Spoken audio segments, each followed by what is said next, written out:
Hey guys, I'm down here. This is gonna be my chapter review to My Hero Academia 2 something 262. Mirko, the number 5 hero. I thought her. It's a correct me if I'm wrong because I think I'm wrong.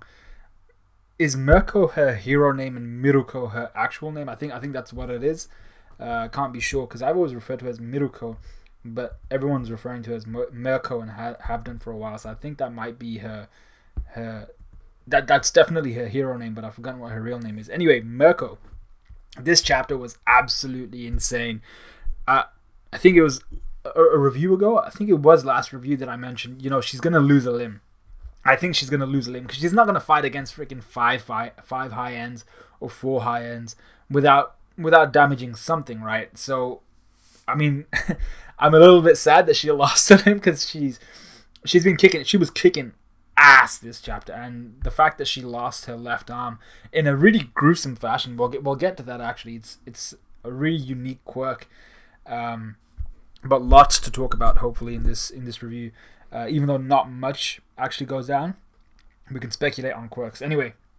So the first scene, we have the high end that the shield hero Crust is up against. He's kind of pushing it back, and that Nomu, that high end, seems to have some sort of enlarging quirk or some sort of inflation quirk. He looks a bit like a blowfish, but you look at his hand as well, reaching out, and it looks to be enlarged as well. So it looks to be able to enlarge in its entire body in some way, shape, or form. And what I liked here was Crust, the way he uses his shield capabilities. So he's meant to be that. I expected more of a defensive guy. I thought it would have been him and Miruko versus the rest, but it's not been like that so far. So what he does here is he points his shields, like he uses his forearms to create like horizontal shields across his arms, and then he enlarges these with such a pace that it actually tears through the high end. I thought that was so cool. What a cool way to utilize that quirk. We're told again that his entire body can produce shields, but the Nomu, like as we expected, the high end, he took this, he tanked it, and he was like, yeah, he's cool. There seems to be this high end, I think, just the way the teeth are drawn when he kind of bites down on the shield and breaks it apart. He seems to have some sort of calcification or hardening of the teeth quirk. Like his teeth look like they have like a steelish quality. So I'm not too sure exactly what that's about, but definitely want to look for in the next few chapters as we see this high end. That enlarging factor, that steel bone thing. Maybe it's just to do with the teeth. And then we're kind of given a reintroduction to the Nomu, and this is I think an inner monologue of Dr. Ujiko. So he's talking about the Nomu. We're told once again they're corpses which have been remodeled. So essentially a person has to have died, and then their body, the corpse, is remodeled to possess multiple quirks, and they have no will of their own. They're programmed into acting a certain way. And there are 3 varieties of Nomu, or at least 3 lesser varieties of Nomu, that are divided into lower, middle, and upper tiers, dependent on how many quirks they have and their physical enhancements. So the lower tier will have the fewer quirks, while the higher tier or the upper tier, will have the most quirks, or maybe even the most powerful variety of quirks, and they'll have the most physical enhancements. The upper tier alone are as strong as 10 people on average combined. But then we have above those Nomu, the high-end Nomu, which possess stats way beyond even those of the upper tier Nomu, so way beyond 10 average people combined. But they also exhibit the personality traits of their host body. So the people that have died, which is weird, like how does a corpse retain its personality? I don't understand how that quite works. But I suppose I don't quite understand how reanimation works as well. So that the high end, they retain some of their personality traits. We're aware of that, of the host body, and they have a high capacity for independent thought. So even though they're programmed to do something, they are capable of independent thought and will kind of do their own thing if and when required. So Dr. Ujiko, he's there saying that he's picked the most battle-crazed villains in order to prepare these high ends. But even out of these high ends that we're seeing right now, he refers to them as woman, the only female high end at the moment, and the 4 others, they'd only had kind of a very, very basic trial run, and not really even a full trial run, a full test phase. So he's had to basically cut them out to dry and just say, yeah, go protect me while I go get the prize possession and try and get it the hell out of shot. He also talks about how artificially transplanting quirks involves a complex surgery, much like I assume we see in Shigaraki. And Shigaraki, every time we see him, he looks awesome because his white hair is just floating in that canister of water. But that quirk surgery requires at least 3 months. That complex surgery requires at least 3 months to fully take root, which is why it's taking so long for Shigaraki. And without All for One's abilities, producing high ends has been incredibly more difficult for Ujiko. I love the little comedic panels we get of Johnny and Mocha. I thought that was pretty funny. Where he's like, "Now that I've lost Johnny and Mocha," and I think his Mocha's just there like, "Actually, we were already dead." I was like, "That's pretty funny." But we see here that Shigaraki is basically 7/10 complete. He's almost on his way there, and I think that's basically right-ish. I mean, like, I thought. I forgot. I need to reread this. I thought Ujiko said that Shigaraki would have 1 month left to complete himself, and if the surgery takes 3 months, then surely he should only be at around about the 66%. But I suppose, that I'll give or take that last 4-5%, and we see it actually move up by 1% here. So what I'm hoping, because the doctor does make mention here, Shigaraki and himself have no way of fleeing this place now that Johnny especially is dead. So he's there just kind of hoping against hope that the 5 high ends will save him.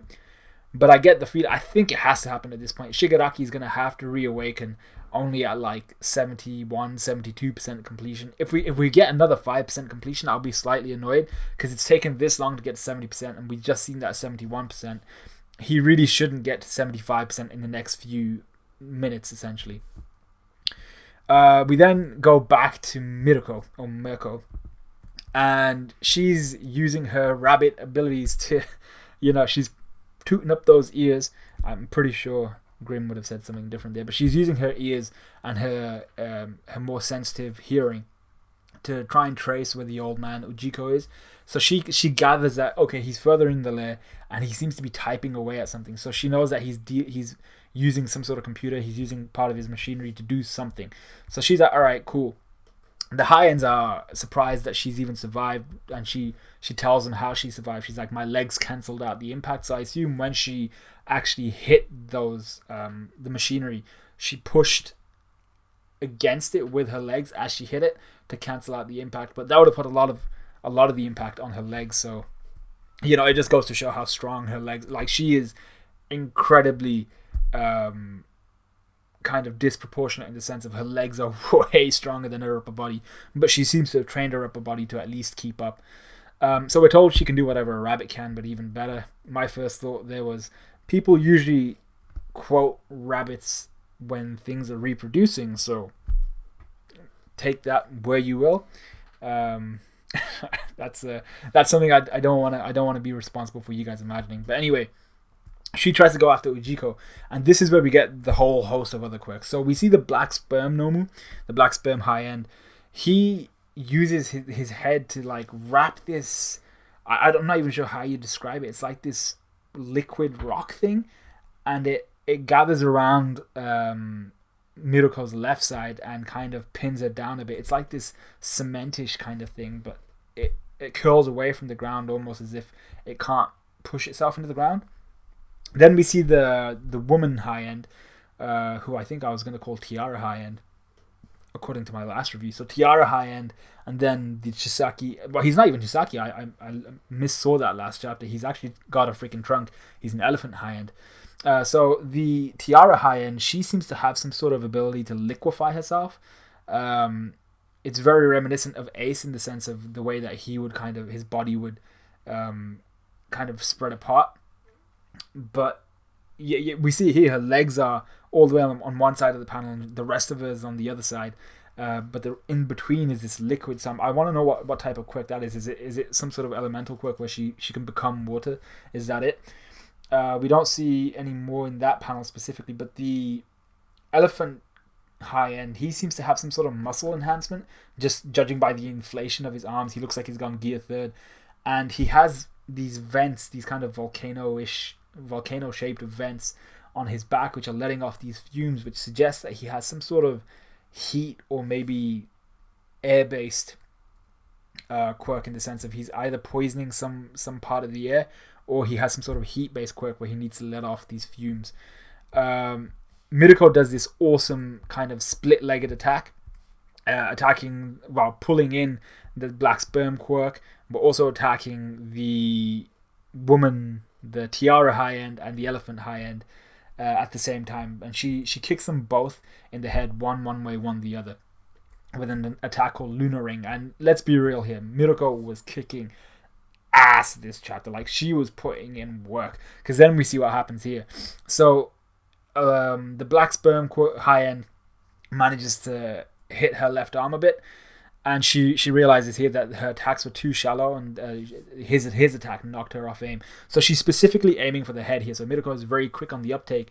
The Tiara high end, she drops.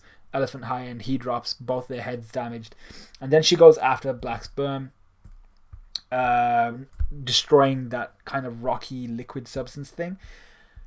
The black sperm high end then uses some other quirk, which it's like his ribs have essentially ripped out of his body, and then his vertebrae have kind of become spiny, like spiky.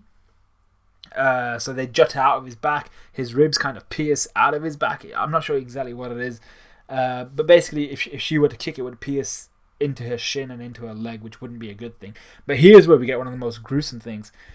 We see Mirko suddenly look at her left arm, which is being crumpled up into this vortex-like thing, and literally just disappears, almost as if like a black hole sucked up her arm and ripped it off. She quite literally ripped it off. She has, she doesn't even save her elbow, so in terms of prosthesis, she'll need a more advanced prosthetic, because her joint hasn't been saved. That's been taken away, I think, if I remember correctly, and that was done by the helmet high-end looking dude. He just kind of pulls his hand out, twists it, and takes off Mirko's arm. That was pretty insane. I mean, like, I'm not even sure what this quirk is. It literally looks like he's just sending it. It looks like Kamui. If anybody is a fan of Naruto, this is Kamui Part 2, bro. So that's a technique used by Kakashi, and he was able to like send things into a different dimension with his Sharingan. And this looks like something very similar. That high-end focuses on her arm, says, I'm going to take that. The only question I have here is, if you're going to focus on her arm, why not just focus on her head? You know, he focuses on her left arm, fist to about the elbow, slightly above the elbow. Her head is a much larger target. So I'm not sure why he didn't just go for that. But Mirko is, I'm not sure if she's as crazy or such a pro. She completely disregards her arm and even yanks it away, and fully just lands a disgusting kick straight upon the head of the black sperm looking high end. And the attack is called Lunar Fall. Looks amazing.